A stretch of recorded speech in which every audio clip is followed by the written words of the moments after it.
What's up, guys? Welcome into Packers Total Access. My name is Clayton. You can check us out on packernet.com. Find me on Twitter at Packers_access. Email us, PackersTotalAccess@gmail.com.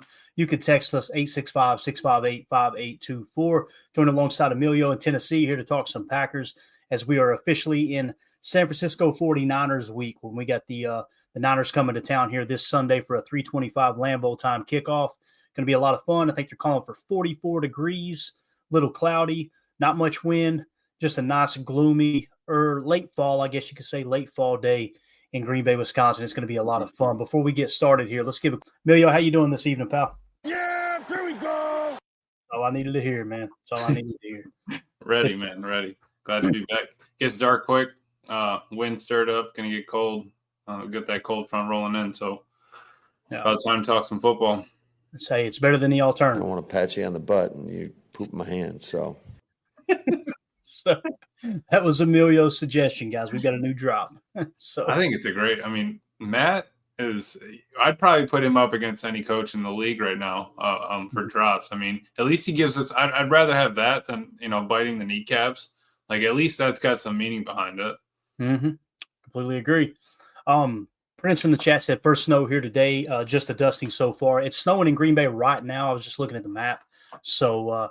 Who knows? We might get some good footage coming out here by the end of the show of showing Lambeau Field getting a little dusting. That would be awesome. I know we're calling for snow up here on Friday, Emilio, and you said it was pretty cold down there around Knoxville today. Is that right? Yeah. It was like 60 during the day, and then started getting colder, but it's going to be like mid-40s tomorrow, high 30s kind of thing. Tell you, when that fireball drops down out of the sky, man, it gets chilly this time of year, no doubt. So everybody in Wisconsin's going, whatever. You don't know what cold is, which is true. I'm telling you, man. I experienced my first like bitter cold. It was 2 years ago. We were leaving Green Bay. We were heading over to the airport to catch a flight at 5:30 in the morning. Right, we had an early flight out, and I think it was negative 16 degrees. And I walked out of those doors, man, and I had big winter coat on, just jeans though. Because we're just in and out of the shuttle and into the airport. That wind hit my quads, and I'm telling you, it was like somebody had two lighters to my blue jeans, bro. It hurt so bad. So a little bit different up there than it is in the South, obviously. That's the truth. So, number one Packer fan, born and raised in Wisconsin. I know the pain. Yes, sir. Yes, sir. Daryl said it's all white over there where he's at right now too, man. Love it. Absolutely love it. So obviously we have Matt LaFleur at the podium today, as you heard the drop already. And had a lot of information come out. So we're just going to kind of rattle through the news here. And Emilio, I want to start with this. I had a question for you. We put a poll question up earlier today. It did get votes, by the way. I took this screenshot when we first. Yeah, tough morning show there, Clay. You didn't tell me about that. Still waiting for somebody to answer. But I said, if you could only keep one of these wide receivers for the future, who would it be? And basically meaning not which receiver would you like to win one game or just win this year. Like, hey, you got to make a decision from this point moving forward. Which one of these four receivers would you lock down, Emilio? It's Romeo Doubs, Christian Watson, Jaden Reed, and Dontavion Wicks. Yeah, listen, I was listening to the pod a little bit earlier, and I think it's still got to be Watson just for the well-roundedness, but I love Doubs because of his hands in connection to Jordan. I think it's just kind of a tandem thing. Mm-hmm. My thought was the one thing that did pop in my head was, what if we did end up sliding back into the first round and getting that fifth-year option on him? If it was a fifth-year option for Christian Watson, and then you had the 4 for Romeo and same for Reed and Wicks, what would your move be there? Ooh, that's tough. I think you would activate that fifth-year option on Watson. I think I'd have to, right? You just give me whatever you can do. I'll pay that money up front. Let me see if you still got it. Mm-hmm. Now, are you saying that you would take Watson over Reed too? Am I misunderstanding you? I would take Watson over Reed currently. Yeah. Nice. All right, there you go. I would personally take Reed over Watson, but obviously the whole purpose of this was to kind of get a percentage of, all right, who really sees more value in Romeo Doubs, or do they see more value in Christian Watson? I didn't really expect Dontavion Wicks to run away with it. He didn't either. It actually went Jaden Reed, Christian Watson, Romeo Doubs. So I think we're, for the most part, on the same page there. I do think Reed is definitely more valuable than Watson, at least at this point in his career. Who knows? He may hit a wall in a year or two, right? And Watson ended up being the much better wide receiver overall. But the stuff that Christian Watson's doing right now, man, is again, we hit on it extensively on the morning show, and we won't go back over it, but it's really, really impressive what he's doing. I mean, all I would say to that point is that we put Reed in that flyer spot, and I think that's where, like, we haven't seen Reed produce on an X or a Z a bunch, being all out there by himself kind of thing. That's the only thing that would worry me. If we're signing him long term, he's going to be stuck in the slot the whole time. I don't want that for him. I don't want him to always have to be, a flyer motion kind of guy. And we also took that away from Christian when Reed got there. So if it's a rotatable position, you should be able to find talent or have it on, down the roster kind of thing, working it up in, moving forward. That would be my only rebuttal to that, and kind of why I was leaning towards Watson right now. Yeah, definitely. And we actually had LaFleur at the podium earlier today, and he was asked specifically about Christian Watson. Let's see what Coach LaFleur had to say about number 9 here for the Green Bay Packers. He spoke Sunday about the crowd, the receiver being a crowded room, and some guys weren't going to get balls thrown to them as much as a smaller competition. With Christian, how did he respond earlier this year when he wasn't getting the ball? Well, it was tough. For example, last week we had threw the ball 17 times or whatever it was. So I'm sure all those guys would like to get a bunch of touches, but I think Christian's been steady, man. He shows up with the same approach each and every day. He's a team first guy, which we certainly all appreciate. And, when he gets his opportunities like he did on Sunday, he maximized them. So I was really proud of his effort, but I feel like he approaches the game the right way, the same mentality, and just shows up and works and gives his best effort every time he gets out there. Yes, and this is something we've talked about over and over and over, Emilio. He's become a leader in the locker room, right? He's also become that guy that kind of stood up for Jordan Love last year when many people were doubting him. Obviously, Jordan Love gets the bag this year. He gets paid very, very handsomely. And I think that Jordan, these last 5 games, I know he's thrown crucial interceptions, but Jordan, to me, has played some really damn good football. If you remove those key interceptions, it's like he could not have played hardly any better, Right. And the fact that Christian Watson is now emerging as that guy, like, okay, we've stayed away from him for most of the year, him being Christian Watson. And you've really hammered the ball to Jaden Reed. Romeo Dobbs has gotten involved quite a bit. And now you're seeing some of the attention come away from Christian Watson, and bang, he has a breakout day. So now they're going to have to pick their poison. Again, do they clamp down on Jay Reed on those crossers, those climb routes, or do they stay up top with Christian Watson, whether he's running a choice post, a deep dig, or that, traditional go route? We've seen him on the deep crosser. I think it was against the Rams, right, that they drew up on the sideline, just taking advantage of, or no, it was the Cardinals, taking advantage of the safety and just burning them deep. So what's crazy is that same throw, that same route that we seen Christian Watson burn them deep on, it was kind of a climb. It was like a deep climb or a hybrid post type route. Yep. We also seen, I think it was the Rams game, Jordan Love hit Jaden Reed in triple coverage on that same pretty much route, right? So they're very interchangeable in that regard. You know what I mean? Yeah, that would be where you would think, like, can Reed go win it 1-on-1 downfield or 2-on-1, 3-on-1 downfield? Yeah, we've seen him do it. And he's made those contested hand in the face, right, all the way down there. If it Reed's down there somewhere, catch, that happened in triple coverage. So I do think that is something that they both have. But, the way that we can shift Christian in there, run the ball behind him, consistency, game after game kind of thing, with his attitude, mental ability, all that sort of stuff. That's where I'd be leaning. Yeah, I agree. Jeremy Hatter, $5 super chat. Appreciate you, buddy. He said, is it just me, or no matter what, Jaire is only going to play if fully healthy? If so, this is a big problem. I love Ja, but sometimes I question his killer instinct. Jeremy, it's funny you say that, because we pretty much had the same question asked in a super chat last night. Did we not, Emilio? Yeah. Or it might have been this morning, actually. Someone pretty much said the same thing, like, hey, does this dude love ball or not? And I know Matt LaFleur was asked about that. I don't know if I've got that soundbite. I don't believe I do. I don't. I just have his soundbite on Carrington Valentine, which might be a good time to play that here in a second, actually. I understand the concern. I really do, guys, and that's why I try not to push back too hard on this comment. Me personally, I don't feel comfortable saying Ja doesn't have that killer instinct or Ja just wants to play when he's fully healthy. He went out there and tried to go, right, lasted 10 plays, and they pulled him. The bigger issue I have is with Goody. Like, this is what happens when you don't have every other piece in place to win a Super Bowl and you pay for a corner. That's just my personal opinion. I don't feel like that's the blueprint that I want to follow. Now, is Ja so good that you couldn't pass up on it and you had to extend him? I can understand that argument too. But what do you think here, Amelia? I know it's kind of a sensitive subject. You never want to question another man's manhood, right? Right. But that's really what he's asking, though, right? Is this dude kind of soft? You know, what do you think there, man? And I know there was a lot of talk after that shoulder injury. You know, he's not sticking his neck in there as much, and that, you know, to a degree is true.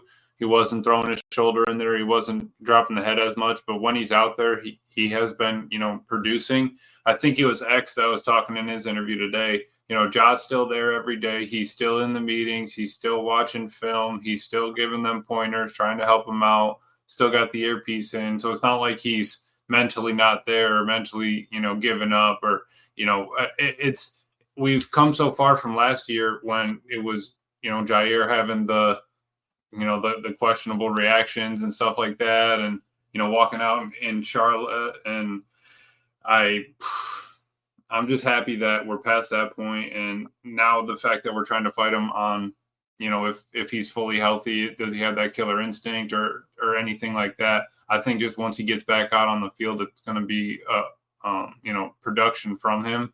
Mm-hmm. But why force it? We didn't want to force Jordan Love out there when he was hurt. We've got money, into Jaire. I think give him a couple more days, whatever, a week or so, and let's go from there. And I just be healthy by playoffs is all I ask, right? If you're good and, you know, if you don't need practice every day, like I was listening to Kyle Shannon a little earlier, he was saying for Joey Bosa and Purdy and all them, they get the up to game day or, you know, or up to game time treatment of if you're not practicing at the beginning of the week, I'll still give you up to game time decision. There are other players where you're saying, I'm not going to give you that kind of leeway. I need to see some movement by Thursday or whatever. Yeah, and that's pretty much what Matt LaFleur said today too, right? He'll give him the week and see how he feels, right? Yeah, he has played pretty well.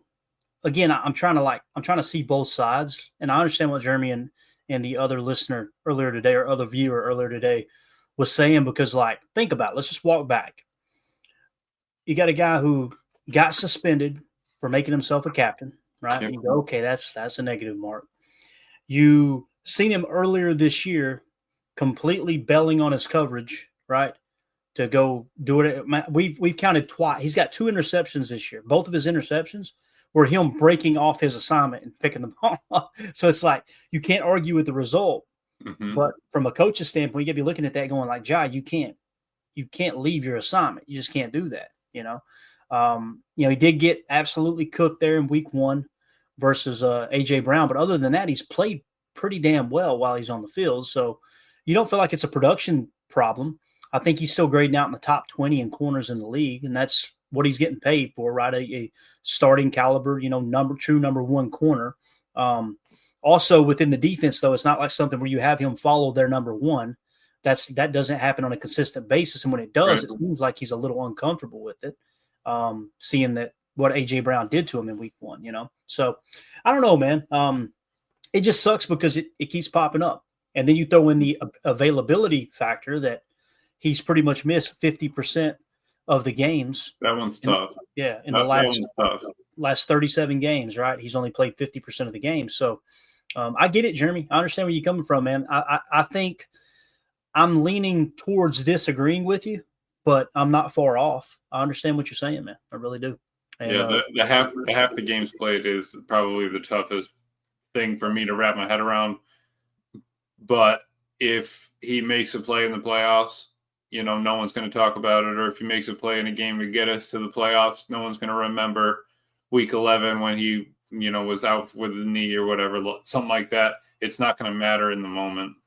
Right. Chris in the chat said Jaire plays less than 50% at $21 million per. Goot needs to move on after this season.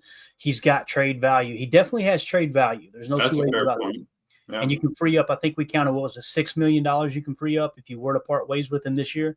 Mm-hmm. So you are freeing up cap, and you would get capital back. So, again, I understand that argument too. I understand that side of the So then Keyshawn's our number one. And then you got Valentine. Yeah, Kaylee King's coming up. Mm-hmm.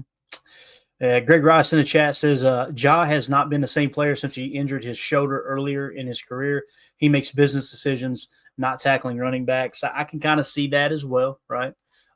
Jeremy said, yeah, but it's not been this one time. There's a trend here starting. That's what I was getting at. Like you're seeing this constant trend. The only thing I ask is because, or the only reason I ask, I think is what he said, is because in an interview 2 or 3 years ago, he said, I am only going to play when I'm 100% healthy. Wildy brought this up too. That's a good point. I remember him saying that in that interview. And he remember the other thing he had too was he made a comment about the media that same year. He said, I'm going to stop talking to you guys because it's getting me in trouble. I'm going to stop saying what I really feel because it's getting me in trouble type thing. Right. That was actually pretty funny. That was pretty funny. Yeah. But again, man, it's like, can we just shut up and play ball? You know, yeah. Let's go out and produce. I don't know, man. Michael in the chat says, Michael Redden says restructure or pay cut, draft the corner. I think there definitely could be a restructure there. And when you say pay cut, most of the time restructure and pay cut are the same thing, right? Typically they'll take a pay cut overall to get more guaranteed money, and that restructures the contract where you can free up cap space, right? So it's kind of give and take there. That could definitely be in the cards. To Jake Cole's point, Clayton, would you sign would you sign a cornerback and restructure Ja, or have to move on from Ja to sign a corner? You guys know how I feel about this, and I'm definitely in the minority. I don't think cornerbacks are that important. They're important, don't get me wrong. But if you don't have a true 3-tech and a great edge defender, we've got the great edge defender. And I know some might disagree with that, but I truly believe it. Rashawn Gary is a great defensive end. You've got the edge. You need that true 3-tech. Kenny Clark's the guy that he should definitely get Rashawn Gary a nice Christmas gift, because Rashawn Gary's taking all the heat. Nobody's complaining about Kenny. Kenny is having a bad year. And we expected him to blow up with all the hype around it's a one gap now, and he's going to be more aggressive. We talked about that earlier. I don't want to beat a dead horse, but restructure Josh, sign a corner, and draft one. If it were me, I would definitely look to try to restructure Josh's contract. And I would meet in the middle. Hey, we're going to give you some more guaranteed money, give you a little bit of stability here, but you're overall going to take a pay cut, right? You're going to trade, whatever, $12 million overall for $6 million, but that $6 million is going to be fully guaranteed. And if you say, no, I don't want it, all right, cool, we're just going to cut base and you're not going to get any of that guarantee we just promised, right? Type of thing. I would try to restructure it and free up some cap. But also, man, it's really tempting for me to talk about, hey, would you trade him? Because, again, guys, I know he's a great corner, but you don't have a true 3-tech. And, we're thinking that Edgerrin Cooper is that Mike Backer. It's just going to take a year or two, right?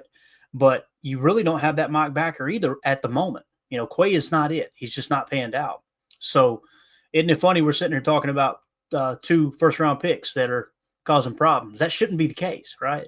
And I know they're not slam dunk, a guarantee that's going to be a great football player just because they got a first-round draft status on them.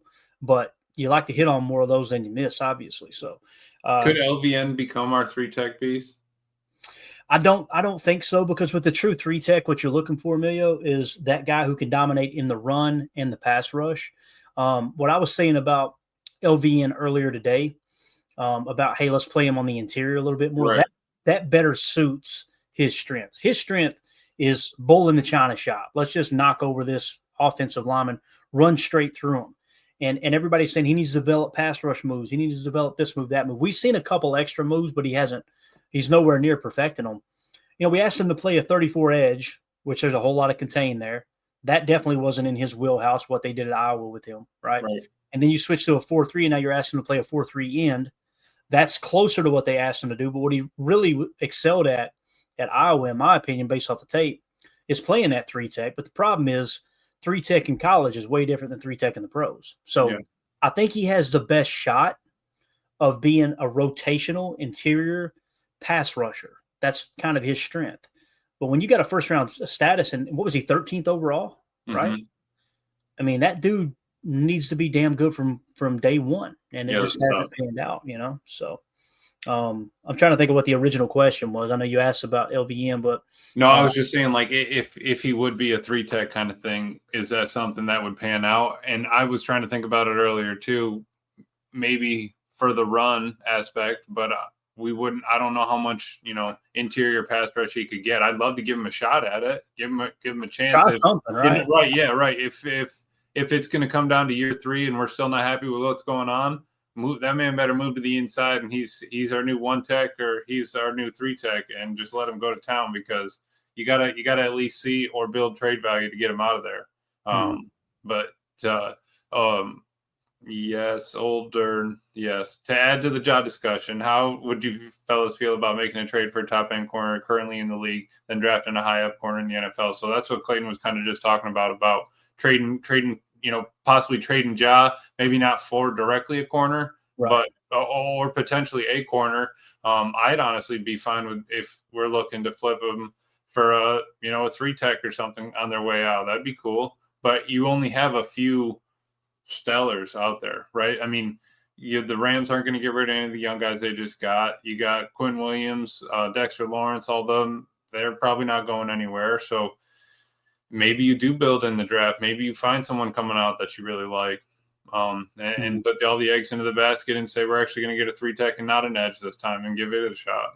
Let me give you an example. What if you went to the New York Giants and said, hey, we'll trade you Jaire Alexander for Dexter Lawrence? They're going to laugh at you. They're going to think you've lost your mind. And they're going to sit on it. Well, yeah. What if we throw a 3rd-round pick in? And they go, oh, okay, we might have something. It would be worth it to get a dominant 3-tech like that, right? Think of like a Quinnen Williams, or some of these names we throw. Christian Wilkins was a free agent this year, right? Now, the issue was going into this offseason, you wasn't in the market for Christian Wilkins. We thought they should be in the market for a 3-tech, right? We talked about that. They disagreed. They end up extending Kenny. Kenny hasn't really panned out. But again, this is where I think sometimes general managers kind of get in their own way, from a sense of they want to re-sign their guys so they look like, the smartest guy in the room type thing. It goes both ways. You know what I mean? But to that Giants one, Clayton, what if it was something like, all right, we'll give you Ja, and what if you gave him another inside, interior D lineman? What if you gave him LVN, or you give him Kenny or something like that, give maybe a pick back, something along those lines? Would that interest you at all? I don't know, man. I don't think my brother's dog didn't like it. He went nuts. Yeah, I was going to say, I should have stopped talking after I heard the first part. What was the question again, Ruff? I'm sorry. Moving an interior D lineman like LVN or Kenny or somebody like that with Ja in exchange for a top end 3-tech. You can't do Kenny because you're going to end up eating a bunch of cap. Right. You just extended him. That's off the table. LVN you could, but again, man, that's going to take a someone who's doesn't have an ego at all to say, hey, look, we drafted this guy 2 years ago and he's not panning out. We'll trade him now. To answer your question, I would be okay with it to get a true 3-tech because it's more important right now. Yeah. I like where you're thinking there. Let me shut this door real quick. I apologize. I'm talking to these folks for a minute. You're good. All right, so let's hit up on some of these chats here. Chris N says LVN is depth. That is it. Reef says big, heavy, quick feet. Defensive tackle Clayton is looking for. That's true. That would be ideal. But I mean, that's to the point of, the quarterback comes up to the line, look to the right, you see Rashawn. You look to the left, you got Anquare, okay, or Brenton Cox, something like that. But then you have to worry inside. Who is that? Is it not per se, but is Aaron Donald in there inside to you? You got to pay attention to that. Greg Rice talking about moving LVN. We got to see where he's at and see if he can get better.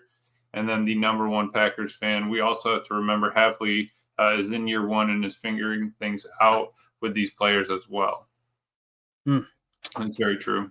Yeah, and again, that's not a popular angle to take the conversation. People don't want to accept that, but that's a real thing. I agree with that.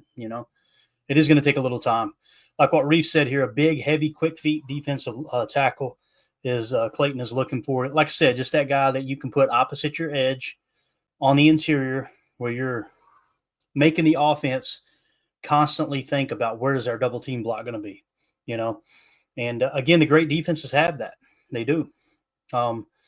It should be the starting point. 3-tech, edge. That should be the starting point. If you don't have that, you got to find it. The issue we're faced with, we're sitting here talking about this. The Packers think they have theirs in Kenny Clark. And the reason I know that's because look at their checkbook, right? You can see that carbon copy. You know what I'm talking about, Amelia? You find out the fiance been spending some money. You go through and see that carbon copy of the check and you go, uh-oh, all right. That's what you got. You got the proof there. Yeah. They think Kenny is a dominant 3-tech. That's how they paid him. I hope we see it here. I keep saying that. I said it last year, right? It feels like Darnell Savage all over again. It really does. Like, man, I hope it clicks. I hope it does. It's not so far. Now, listen, he's getting double teamed a lot too. Don't get me wrong. And when you get double teamed, mission accomplished. You occupy 2 hats. It's on the other guys to win their battles. And that's what you've seen against the Bears there on Sunday. Double team Kenny, Rashawn Gary hitting home. Double team Kenny, TJ Slayton hitting home. That type of stuff, that's what you're looking for as far as production goes in that regard. But my issue has been I can't justify paying Kenny Clark the money they paid him when you got such a high missed tackle percentage that he's had pretty much his entire career. Yeah. Like, that's not a run stuffer. That's a pass rush specialist at defensive tackle. That's not a true 3-tech. That's a Devontae Wyatt's cut from the same cloth. Right. Devontae Wyatt looks like he's a very effective pass rusher. Then you got to bring in another tackle to play run while you have your expert pass rusher out there. And honestly, I'm being real here. Based off of the film we've seen this year, I think TJ Slayton is the better, more well-rounded defensive tackle. Like, when you look at him, you think, okay, he's going to be a run stuffer. He's just this big hog molly in the middle, right? And then you look at the pressure percentage and how he has rushed the passer, granted limited snaps. It's like, okay, Carl Brooks is another one. Carl Brooks was, I think, our best tackler last year amongst the defensive tackles as far as, missed tackle, blown tackle percentage. It was definitely significantly lower than Kenny and Devontae Wyatt. Right. But I don't know. Maybe Carl Brooks can work into that role too. Who knows? But coming from Bowling Green, like, come on now, that's a turnaround right there.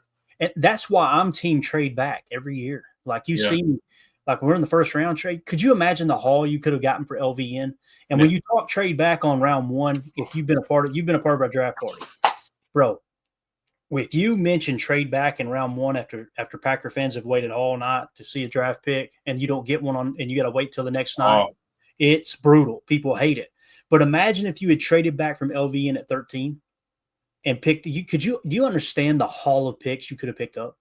You know what I mean? And now think, okay, well, those are later round picks. Gotcha. Okay. Let me mention some later round picks starting in the second round, right? Christian Watson, Tucker Kraft, Elton Jenkins was a second rounder, right? Zach Tom was what, a 5th rounder, 4th rounder, 5th rounder, something like that. Evan Williams, 4th rounder, right? Adrian Cooper, 2nd rounder. Or was he 3rd? He might have been. No, he's 2nd. You see what I'm saying? Like, imagine if you can get twice as many picks from the 2nd to 4th round. And, oh, by the way, significantly cheaper on their contract as well with the way the rookie, scale, the pay scale structure is for draft picks. Right. And we're just kind of spitballing here. We're not saying you should do this, you should do that. It's just, how do you improve the team and how do you do it the quickest? There's going to be people that scoff at this conversation. And again, we wouldn't have even brought it up. It wasn't in the show notes, but we got a super chat asking about it. I'm giving my honest opinion, Right. Like, there's going to be people go, oh, Jaire's good. What are you talking about? Yeah, he's damn good. He's good sitting on that bench. Absolutely. Boy, he's sweet tats, right? All that. Great. But you know what I mean? Like, you're talking 50% of the snap. And it's not like, over the last 10 games, he's missed 5 games. No, it's just 37 games now. He's only played in 50% of them. That's a real problem, man. That's a problem. So Things could be a lot worse. I could be a Bears fan. that's why I would miss him if we got rid of him. He gives the best drops, bro. Unbelievable. And he is, when he's on, he's on. He's a spark plug too. And you listen, that's valuable to a team too, right? It really is. So let me clean up these chats here real quick. Did you hit on the we were just talking about the trade, but Greg Rice saying here, can we trade away our future first round draft picks since we have such a low hit rate? Kind of to the point of what you were just talking about, Clay. Right. Yeah, that's kind of what I'm saying, Greg. Is like, now listen, it's all going to come down to draft grades. If they look at their draft board and they go, okay, we're picking at 20, and we've got somebody who's in a tier worthy of the 12th pick, you can't pass up on it, right? You got to take that swing. To me, it felt like with the LVM pick, he might have been one of the final players in that top tier that they had, and they just missed, at least right now. And again, we knew he was raw. We knew he was going to – what we keep hearing, Amelia, I got so tired of hearing it. Oh, he's a ball of clay, and all I wanted to do was buy that kiln so that we could fire that thing and turn it into something. Great. That's awesome. He's a ball of clay. Can we fix this damn thing? How long are we looking at here? How long is he going to be a ball of clay, all right? Well, and again, I don't think – 65%. 65%. That's what about as far as we are right there with that ball. And I don't think he's a bad football player. I truly don't. I think the PFF grade is – that, I mean, in the 40s, I'm watching the tape going, I don't really see that. But at the same time, 13th overall pick, they might be judging it like that too, going, man, well, this guy should have panned out, a lot quicker. But this one right here kills me every time. Greg Rice, Rasul Douglas. I wish we still had him. Think about if you went the opposite direction and you would have kept Rasul Douglas and you would have moved on from Ja. I feel comfortable saying, especially with Rasul Douglas actually playing, right? You would have gotten more production out of your cornerback room going that angle. Now, would he have fit Hafley's defense? Who knows, right? I think he would have. I do, because Sean McDermott, if I remember correctly, he runs a 4-3 cover 3 scheme. I think he does. I don't think he runs a 34. I could be wrong. I think you're right. I think he does run 4-3. He came from Carolina. I think he might have some ties to Bill Belichick, and Bill Belichick ran that hybrid defense. But then at that point, though, if Rasul's there, our corner room is of – getting up there in Goody years, what we're pushing 28, 29 kind of thing. Mm-hmm. He's trying to reset it and bring it young. Kalen King was a top-rated corner the year prior. I remember you were talking about that this morning, about looking at the year prior for Eningbare, him being top of the list. Kalen King was top of the list beforehand. We picked him up in the 7th round. What if that turns into your next corner, just like Rasheed Walker turned into your left tackle? We just don't know that. There either hasn't been enough injuries. He hasn't, shown enough in practice for him to be pulled up kind of thing. But that's also an option down the line. We just don't know it yet. Yeah, definitely. Did you hit this one, HTE? No, okay. I just pulled that one up. HTE in the chat says, my question about the 3-tech is, how would that shake your D-line room? I agree, but what would that do to Kenny and White? I'll tell you what it does. It creates competition, and competition is a rising tide raises all ships. Yeah. Right? You've heard that 1,000 times. It's exactly what iron sharpens, all that. Vince Lombardi, there was players that played for him, and they said, and I'm kind of paraphrasing, but they essentially said, I'm not going to try to motivate you. If I'll tell you how I motivate you, you will be out of a damn job if I have to motivate you. That's enough of motivation, right? You bring another guy in to take their snaps, watch everybody rise to the occasion. And listen, I think Devontae Wyatt plays with his hair on fire. I think he is an all-effort dude. I think he's great attitude. I think you can tell that his teammates love him. He's got all the talent in the world as far as a pass rusher. But we've showed it over and over and over on tape. You've seen that key play where Caleb Williams rolls out, scrambles out on 3rd down. It's like, how does that happen? Listening to people react to the game and they're trying to figure out, how did Caleb Williams do this? How did Tommy DeVito do it last year? People rushing recklessly. You've got to be able to rush under control. And right. Devontae Wyatt literally rushes right into Enigbare's lane where he's playing contain, takes out his legs, and Caleb Williams has no one on that side of the line for him to just scamper for the first down. That was Devontae Wyatt playing reckless, right? So there's a little bit of that in there too. And with Tom, you think, okay, he can clean that up. But the issue is, this is year 3 for Wyatt, right? So, it's put up or shut up, right? And listen, he's a 1st round pick. when you spend a first round pick on a player, whether it's LVN, Devontae White, you should not be able to take them off the field. They should be so good that they're tapping their helmet, begging for a break, right? But there's no one truly on that line that you feel like fits that mold, really, other than Rashawn Gary, historically speaking. Kenny had one good year. And I didn't realize this before I was doing the podcast. I was listening to Ryan's podcast, and he said that years ago. Kenny Clark had one good year, and I'm going, Ryan, come on, Kenny's a beast. I play Madden. Kenny's a dog. And then you start really digging into it. It's like, man, he's right. He only had one good year. And last year, I think he had his career high in sacks. But I'm telling you, man, I did not come away last year going, man, Kenny's a dog. It's like, yeah, the sacks are nice, but he did not play well last year. And he gets the bag. So I remember you read off our numbers that we projected earlier this year. That was I've got them right here. Just burn them. I don't even want to hear it again. Because we had such a big hope for him, based off of, we see it moving. We got a new, it was all kind of theoretical. What's going to happen with this defense? Are we going to be, one gap, two gap, upfield, with the wide, the wide front overload, all that stuff, and it just hasn't come to. Yeah, it hasn't. And again, we kind of took a little bit of the bait this offseason. I tried to curb the enthusiasm, but I bought in too. There's the numbers he's talking about. Someone asked in the chat, how do you expect Kenny Clark to improve? What do you think his numbers will be in this new Jeff Hafley defense, where it's a one gap rush, right? Which we talked about that. My prediction was 9.5 sacks, same as last year. I think he had 9.5. Did he not? Am I thinking right? I think it was somewhere around there. I believe so. 9.5 sacks, 45 tackles, and a 77 PFF grade. All right. Jacob said 10 plus sacks, 40 tackles, and a 75 PFF grade.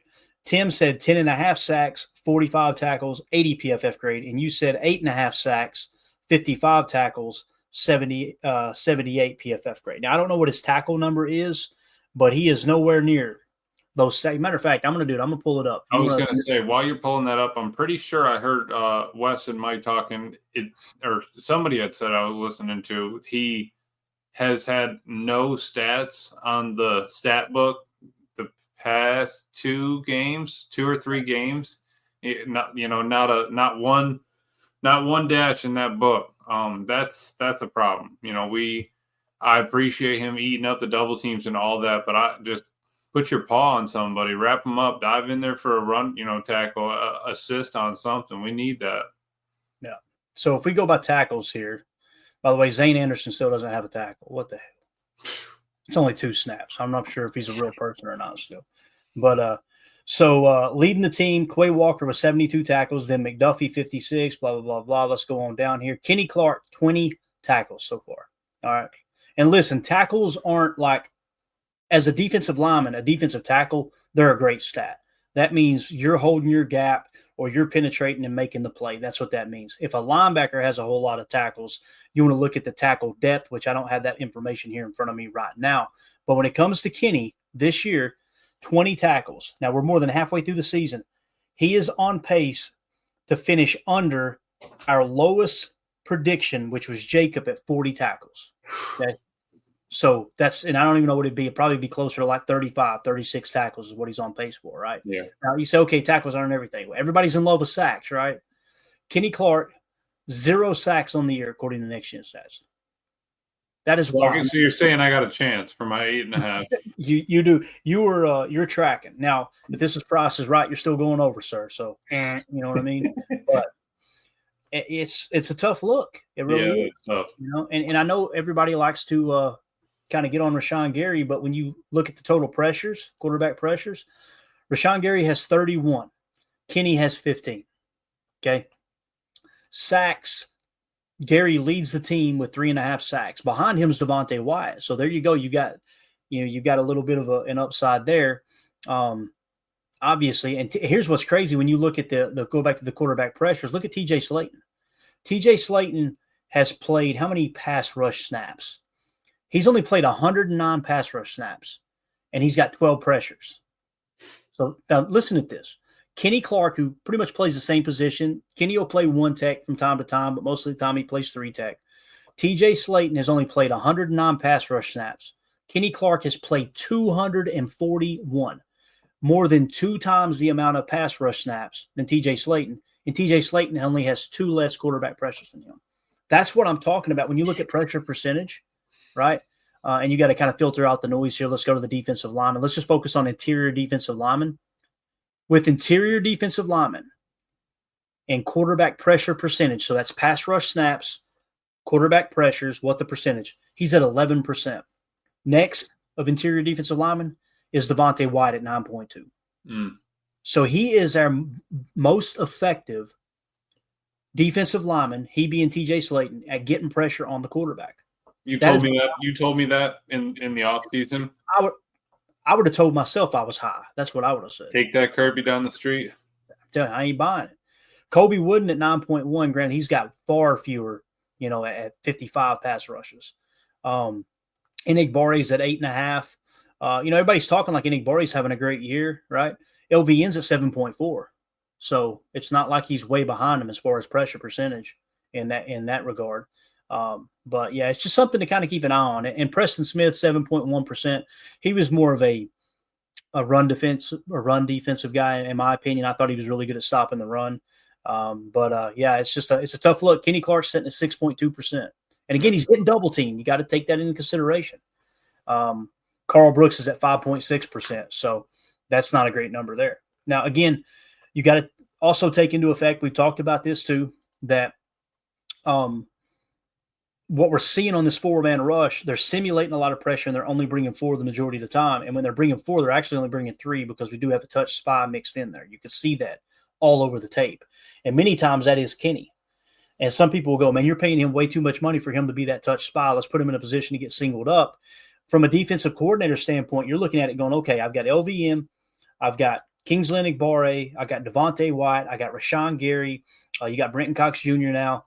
You got these guys that should be able to – you got TJ Slayton, right, the best interior defensive lineman as far as pressure percentage. Let's let Kenny eat that double team. We know. We already got a part of the equation. We got a part of the puzzle already in place. We know they're going to double Kenny. Now let's scheme around it. You know what I'm saying? That's probably how Hafley's looking at it, in my opinion. So let's go to the chat here. I did not expect to talk about defensive line for this long. We already did that one, so we'll pull that off. Harry Cheese. Hold on just a second. Matter of fact, let's go ahead and wrap up hour 1 there. For those of you listening on the pod, we will see you on the other side for hour 2. We appreciate y'all.